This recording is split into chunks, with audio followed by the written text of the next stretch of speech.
So in this video, we're going to talk about Uber. They did beat Q4 earnings, yet the price dipped.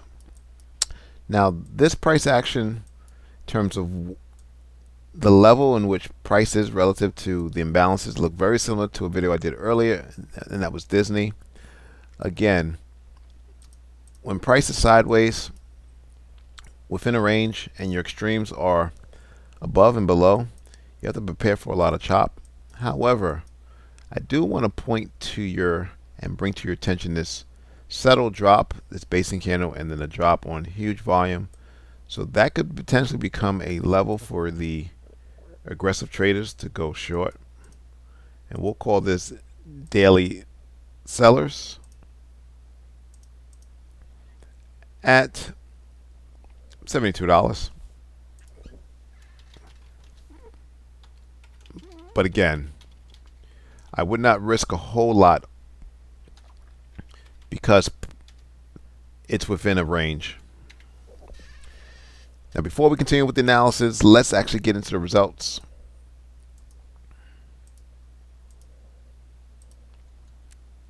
So Uber Technologies reported better than expected fourth quarter earnings and revenue, but shares fell more than 5% despite the company's strong results and outlook. The ride-hailing and food delivery giant posted earnings per share of $3.21, significantly beating analysts' estimates of 49%. So they beat on a huge margin. Revenue grew 20% year over year to $12 billion, also topping expectations to $11.77 billion. Here's what the CEO had to say regarding the quarter. Uber ended 2024 with their strongest quarter ever as growth accelerated across MAPCs, trips, and gross bookings. Despite the strong results and guidance, Uber stock declined following the report. Company CFO stated the following: "We believe we remain undervalued despite these strong fundamentals and plan to be active and opportunistic buyers of our stock." That's putting your money where your mouth is. Now, an analyst on Wall Street, Wolf Research, had this to say: "This was a mixed print relative to expectations with a booking beat, but EBITDA lacked typical upside, coming in largely in line with consensus estimates.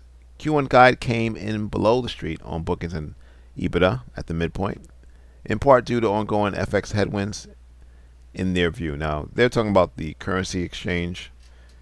For example, if Uber's getting a large percentage of their revenue from overseas, that actually hurts them with a stronger dollar.